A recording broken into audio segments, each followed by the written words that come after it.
Files of the Texas Rangers, starring Joel McRae as Ranger Jace Pearson. Another authentic reenactment of a case transcribed from the files of the Texas Rangers.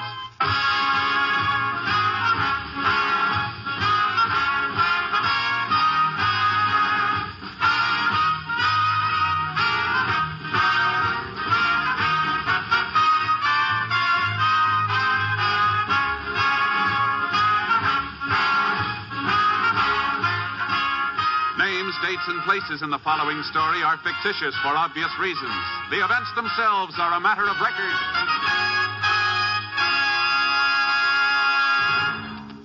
Tomorrow, from the Windy City, NBC, the national broadcasting company, begins its coverage of the Republican National Convention. More than 300 experts in their fields will be on hand to bring you every important news event of the next week. Yes, tomorrow is the big day. NBC has been preparing for this convention coverage for almost a full year. With tons of valuable equipment at their disposal and years of news experience behind them, men like H.V. Kaltenborn, John Cameron Swayze, Richard Harkness, W.W. Chaplin, and hundreds of other nationally known newsmen will see to it that you at home will be able to attend the Republican Convention on NBC. You'll be closer to the activity than many of the people at Chicago's International Amphitheater. For NBC will take you to the convention floor, to smoke-filled rooms, and to news studios built especially for convention use. Yes, NBC, with more personnel than any other network, will be your best bet for convention coverage. You'll hear all the news first on this station. Now, the Texas Rangers.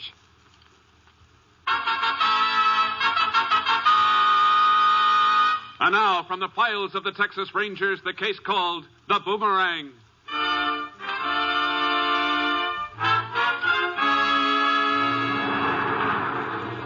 It is late afternoon on a Thursday in May, 1937.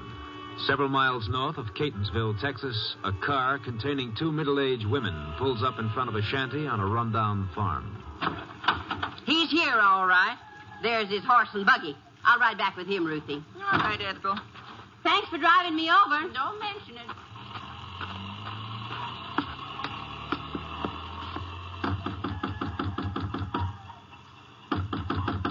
All right. Don't break it down. I'm coming. Oh, Mrs. Hadley. What do you want? Is my father in there? No, he ain't. Don't lie to me. That's his buggy. I said he ain't around. Now get out of here. Don't tell me what to do, Sam White. I'm coming in to get my paw. You take one step inside my place and I'll bust you in the teeth. What? Why, when my Harry gets back from his sisters, we'll see who gets busted in the teeth. Your husband ain't going to do nothing to me. Oh, no? Oh, no. Harry's just as tired of your nagging as your pa is. Oh. He only went to Oklahoma to get away from you for a couple of weeks. That ain't so. Now, you tell my pa to come out of there. Why don't you get on your broom and fly off my property? You're just asking for trouble, Sam, and you're gonna get it. Pa! That you, Ethel? Are you out back? Yes. What do you want? I'm taking him home, and he ain't never coming here again. Why don't you ask him if he wants to go? He don't belong around no filthy, sloppy pig like you. The way I live's none of your nosy business. Hey, Roscoe, the warden's come to take you back. What's the matter this time, Ethel? How many times have I told you not to come over here? And what are you doing with your feet in that tub of dirty water? It's for my rheumatism. It's got sassafras roots and kale in it. Something Sam fixed up for you, I suppose. I'd like to fix up a pine box for you. Shut your mouth, you. Say, ain't that Pa's watch chain you're wearing? Well, what of it? He gave it to me. Pa, why did you give him that gold chain? Well, he liked it. I never heard of such a thing. Sam, you hand over that chain right now. You just try and make me, woman. My mother give that to Pa. And he gave it to me, so I'm keeping it. Let's cut the arguing, Ethel. I give Sam a present, and he's going to keep it. I want him to have it. You're always giving him something. Suppose you give him that box of canned goods out by the back door, too. I just loaned Sam the money for that until his pension check comes through. We bought the stuff because he invited me for supper. What for? So he could get some more of your money? It's your pa's money, not yours. If he helps me out once in a while, it's his business. Well, it's my business, too. Come on, Pa, get your feet out of that tub. Are you going to let your daughter push you around like that? There ain't no use in arguing with her. She always gets away. If she was mine, I'd put her over my knee and whale the living daylights out of her, like she was a spoiled kid. Come on, Pa. You can put your shoes on in the buggy. Oh, all right, Ethel. Sure, go on, both of you. Eh? Darn crazy woman. Look at you, letting her lead you around by the nose. Go on home, don't come back. Oh, you don't mean that, You Sam. darn right I do. Get off my property or I'll throw you off. See? I told you he was only after your money. Go on, get up in the buggy, Pa. I don't believe it. Why, Sam ain't that way. Sure I am. She told you so. You see? You're not giving him nor anybody else no more money. I won't give him no more, Ethel. I know you won't. Shouldn't keep all that money around the house anyhow. First thing tomorrow morning, you're going to get in this buggy and take every penny of it to the bank. Yeah, you better do it, too, or she'll send you to bed without your supper. Old fool. Get up, Rusty. Get up.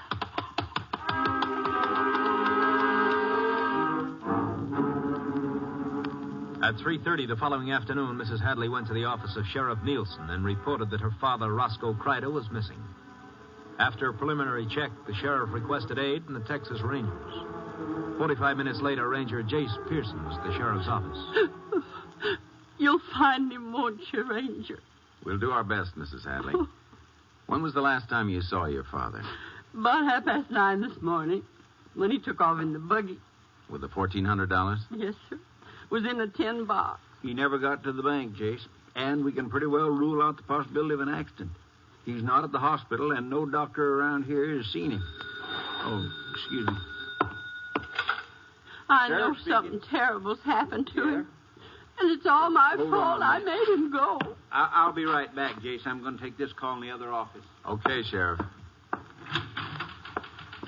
Was your father feeling all right when he left for the bank, Mrs. Hadley? He wasn't ailing, if that's what you mean.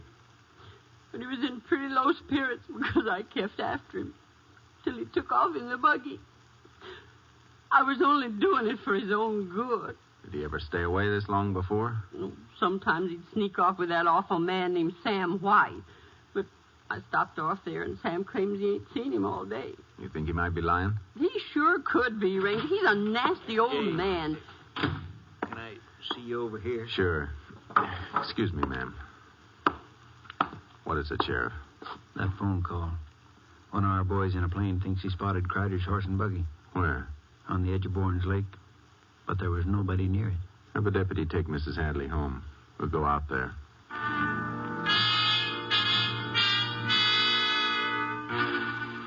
We drove out to the lake. The horse was grazing about 50 feet from the unhitched buggy.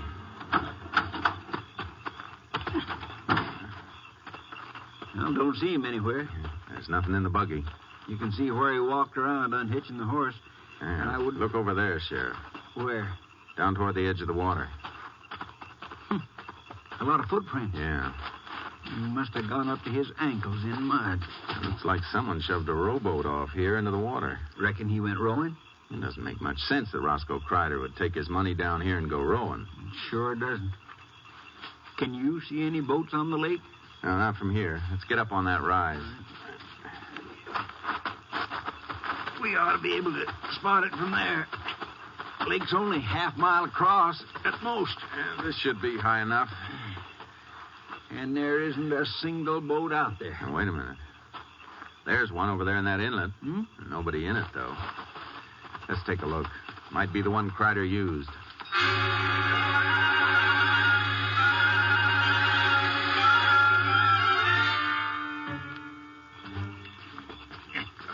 Fine place to leave a boat. Yeah. Looks like it just drifted into these reeds. The oars are pulled in. The boat he took, all right.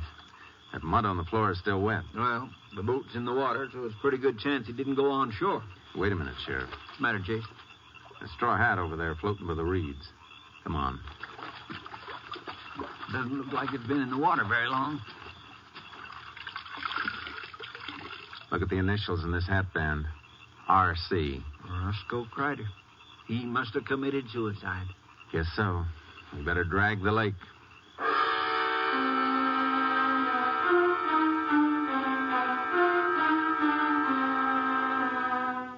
We told Mrs. Hadley the news. She broke down and bitterly blamed herself for her father's death. She felt she'd driven him to it by being too hard on him. I called headquarters for aid, and at dawn the following morning, a crew started dragging the lake. The sheriff and I circled the shore on horseback to see if the body had been washed up. Still worried about not finding the money? Don't you think it's kind of funny? Well, not exactly. Look, Jace, no man in his right mind commits suicide in the first place. Well, that's right. As I see it, Roscoe Crider was all riled up because his daughter was running his life to her liking. If he was mad enough to kill himself, I think he'd be sore enough to take his money to the bottom with him. Maybe so. I can't see why he wanted to destroy $1,400. After all, Mrs. Hadley wasn't after his money. She was only trying to help him in her own way. I'm almost willing to bet we'll find that money on the end of a grappling hook. We'll see. Whoa, Charlie. Hold it, boy. See anything, Jace? No. Just like to check under that pier. It's a good place for a body to get wedged in. Well, you better be careful. This old pier is rotten clean through. Not safe to use anymore. Uh-huh. Couple boards missing. You can see straight down to the piling. Yeah. Let me take a look. See anything, Jace? No. It's all clear down here. Let's go out to the end. Sheriff, have any of the dragging crew been on this pier? No, I told them to keep off. Why? There's fresh mud tracks on this planking. Well, I know none of the boys were out here. Looks like these tracks were made by someone who got out of a boat. You mean maybe Roscoe Crider didn't commit suicide? I don't know. We didn't find any suicide note. Besides, what proof do we have that Roscoe Crider wasn't robbed and killed? You think these tracks belong to somebody who killed Roscoe? It's sure possible. Killer could have tried to make it look like suicide by rowing Crider's body out the middle of the lake and pushing it overboard, then landing here at the end of the pier. Yeah, that'd sure explain these muddy tracks. Yeah. Another thing. The wind's been blowing from the southeast for the last couple of days. The boat would float right toward that inlet. That's just where we found it. Maybe you're right, Jason. Maybe it was murder. When we find the body, we'll know for sure. So, now we start looking for a murderer, huh? Uh-huh. And a clever one. Somebody who knew Roscoe Crider was carrying a lot of money. Only two people knew that, Mrs. Hadley and Sam White. That's just what I've been thinking. Let's go pick him up.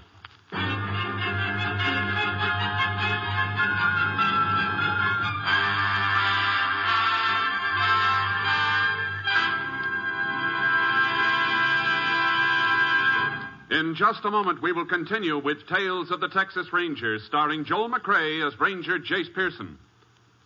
At this moment, throughout the country, millions of motorists are beginning to wend their way home along crowded highways from a long Independence Day weekend.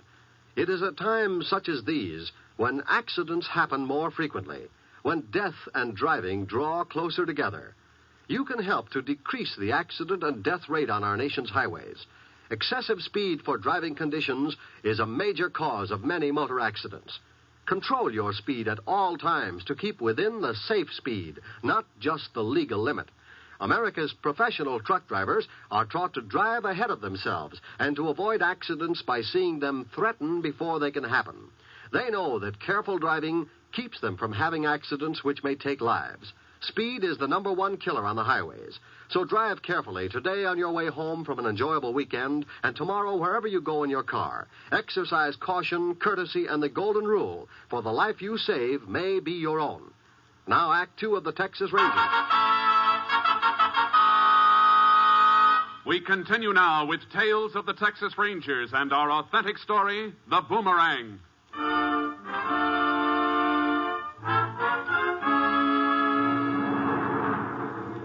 We left the crew at the lake and drove to Sam White's dilapidated farmhouse.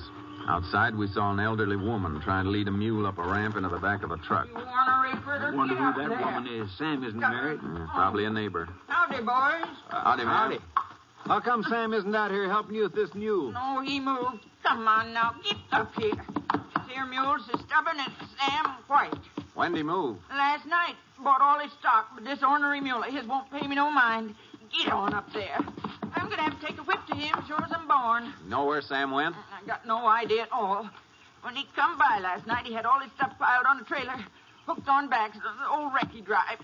Believe I know you, do a man? Sure you do, Sheriff. I'm Fred Russell's sister, live over near the South Wash. Oh, of course. I didn't recognize you with your hair, Bob. Did Sam say where he was going? Nope, just said, doggone you, mule, now get on up, not down. Come on now, come on. boy. Land sakes, that was. Would you mind just shoving that ramp and closing the tailgate? Sure, ma'am. Thanks. Now, what was I telling you? About last night. Oh, yeah. Well, Sam said it was an emergency. Had to go away, didn't say why. So he sold me the whole shooting match. Already got the hogs and a couple of Angora goats and some chickens. He didn't even know for sure how many of them he had. And then this here mule. Did he act like he needed money? No, sir, I wouldn't say that. He was satisfied with $42 I give him for the whole batch of stock. Them goats and hogs are worth more than that by themselves. Seems like he wanted to sell out at any price. Are you sure he didn't say anything that would tell where he was heading? Nope, not a single word.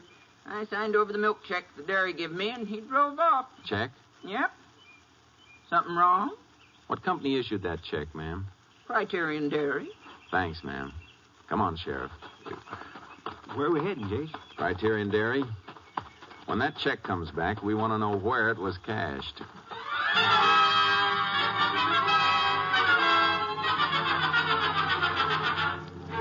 We went to the dairy company. They arranged with their bank to notify us when the canceled check came back.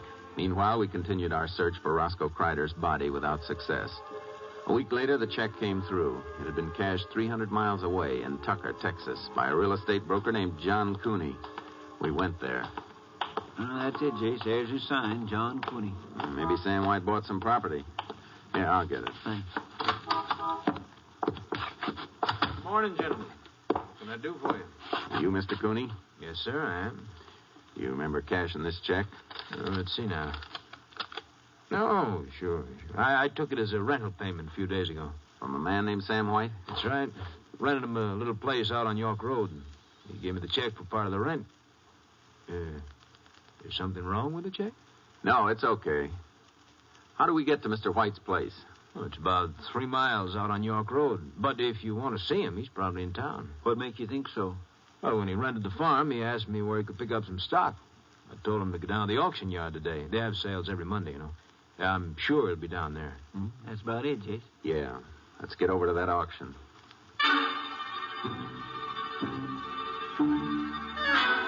The auction was held out in the open. We moved around the edge of the crowd trying to spot Sam White. You know, we're sure going to have a time finding him among all these people. I just hope he doesn't see us first and sneak out. Why don't we mix with the crowd and wander through it, Sheriff? Okay. Could we get through here, please? Sam's a big man, Jace. Easy to... Hey, Jace, I think I see him. Where? Right up front, wearing that checkered shirt. Uh-huh. Come on. Excuse me, please. Pardon me. Let us through, please. He sees us, Jace. Look, there he goes. Keep an eye on him, Sheriff. Would you let me through here, please? Please. Please. Mister, thank you. He's running past that pen full of hogs. Sam, hold it. He's making for the parking lot. Sam White. Hold it, White. You're not going anywhere, so just stand still. Well, what do you want of me, Ranger? I ain't done nothing unlawful. And then why are you running away? I wasn't running from you. Fact is, I didn't see you. I forgot I had to meet a fella. I was in the rush to get there. You ain't going to hold me back, are you? You're darn right we're going to hold you. You've got a lot of answering to do. About what? I don't know what you want me to tell you. Why did you leave Catonsville in such a hurry? Well, there's no crime in moving. It's a free country, Ranger. How come you picked the day Roscoe Crider disappeared? Well, when I heard poor Roscoe drowned himself, I didn't feel like staying around no more. Are you sure you didn't leave because you murdered him? Ranger, you ain't serious, are you? Me kill Roscoe? Why, we is closer than most kinfolk. He had $1,400 on him the day he disappeared. Outside of his daughter, you were the only one who knew that. Well, that don't make me no more a murderer than a blue-nosed mule. Where'd you get enough money to be stocking another farm? Sold all my livestock before coming here. I can prove it. You don't have to. We know you only got $42 for it. How about it, Sam? You want to tell us the truth? You're digging a dry well, Sheriff. I wouldn't rob or kill Roscoe, rest his soul, no more than I can fly like a bird. Sam, if we find that money in your house, you're in for a lot of trouble. You know that, don't Now, you stay away from our house. There ain't nothing in it to interest you at all. Quit stalling, Sam. We think you murdered Crider and took his money. You're going to have to prove it. Maybe we will. Sheriff, let's lock him up.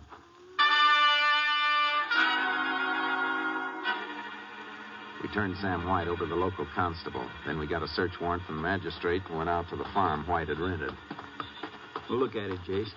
hardly any difference between this shack and his last one. Yeah, I reckon he was going to use that money for other things. Door's locked. Let's try that window. It's open a couple inches. Good. Yeah, I'll go in first. You don't have to climb through. I'll open the door, Sheriff. Okay, Jason. He doesn't have much furniture in here. Shouldn't take us long to go through his stuff. Not many places in here to hide it. Let's try this closet. Some packages up on the shelf. A lot of old shoe boxes. Yeah, here's a tin box. The cover's really jammed on tight. Well, there it is. Neat little stack of bills. Mm-hmm. I reckon this cinches the case. It sure does. Let's show this to Sam White. See what he has to say. Come on. Hey, wait a minute, Sheriff. What is it? You hear that noise? Sounded like it came from that back room. Careful, Sheriff. What? Roscoe.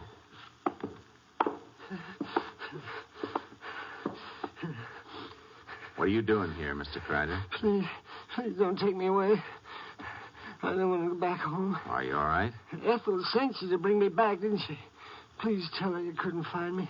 Nobody sent us, Mr. Crider. We thought you were dead. Well, that's what I wanted you to think. Ain't there some way you can forget you've seen me? How about telling us what this is all about? You promise I can stay here? You're an adult. You got a right to do anything you want. Yeah, my daughter don't think so. Everything I done was wrong. I couldn't smoke in the house. I had to eat only what she liked. I had to go to bed when she had company.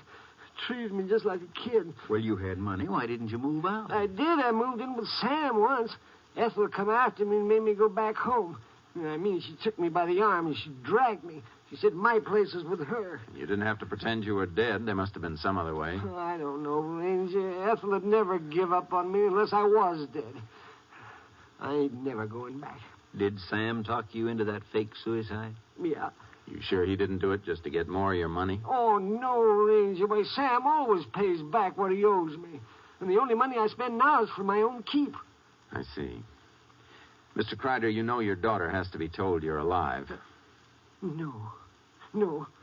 It'd just be the same thing all over again. Nagging me and bawling me out. Please don't tell her. We have to, Roscoe. She filed a missing persons report.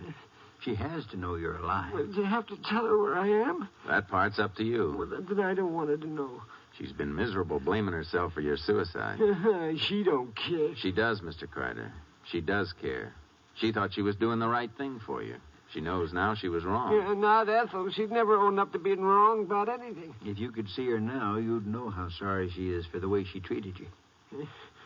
But I wish I could believe that. It'd make me feel a lot happier. Will you give us a chance to prove it? Well, maybe, but how? You leave that up to us.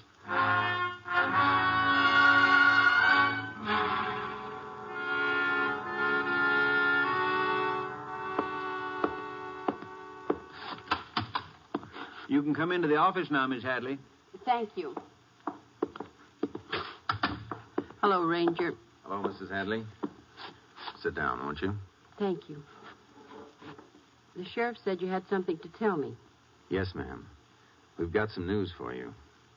Your father's alive. Alive? Oh, thank God. Thank God. Is he all right? He's fine, Mrs. Hadley. Tell me, where is he? That's something we can't tell you. You mean you don't know? We know. Then I don't understand. Why can't you tell me? Because he asked us not to. Oh, he hates me. He hates me that much. No, ma'am, he doesn't hate you. He must. If he didn't, he'd want to see me. Maybe he does want to see you, but he's afraid you'd make him come back and live with you. No, I wouldn't. Mrs. Hadley, your father likes his freedom. I know that now. But I love him so. I thought everything I did was for his own good. I was wrong. Well, we all make mistakes. He'll never forgive me. and I'll never be able to see him again. Oh, Paul. Excuse me a minute, Mrs. Hadley.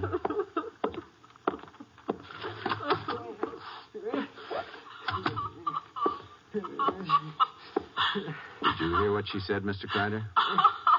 Yes, I heard. You believe us now? I believe you, Ranger. I want to see her.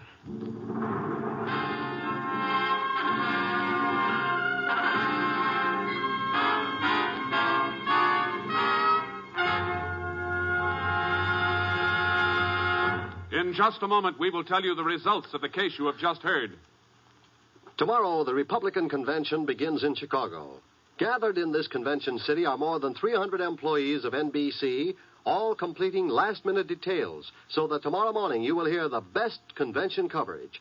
Yes, as in every election year since 1928, NBC will be the leader in convention news coverage in 1952. Top news reporters, men like H.V. Kaltenborn, John Cameron Swayze, Morgan Beatty, W.W. Chaplin, and a dozen more will be on a round-the-clock basis to bring you all the convention news when and as it happens. Through the facilities of the National Broadcasting Company, you will travel throughout Chicago to hotel headquarters, special meeting places, the convention hall itself, and to NBC's special studios built just for giving you top convention coverage. No other network offers you a better way to attend the Republican Convention. Hear every exciting moment on this station of the NBC Radio Network. Now, the conclusion of Tales of the Texas Rangers.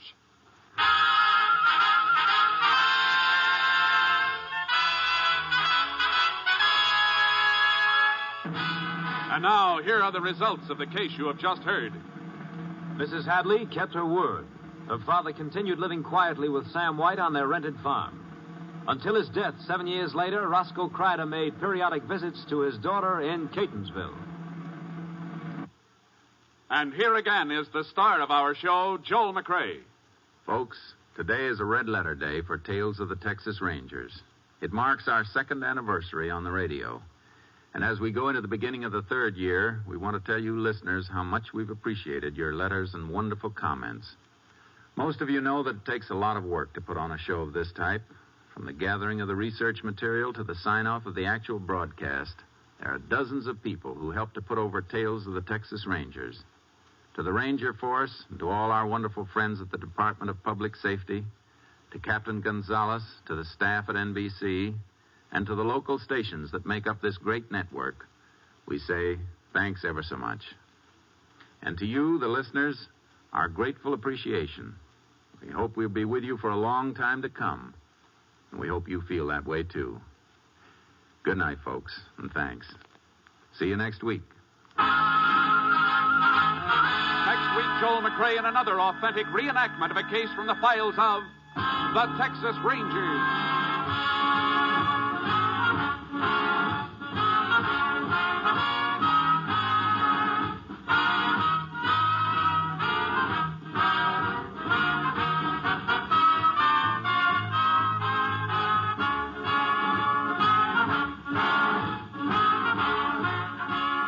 Joel McRae is currently seen in San Francisco Story, a Warner Brothers release.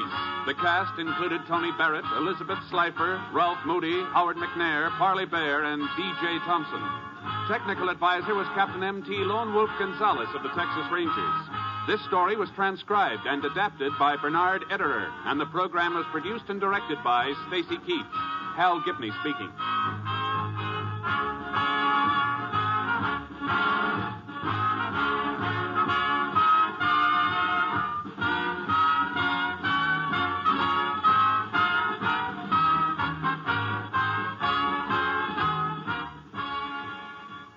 Wednesday is here, the best of Groucho on NBC.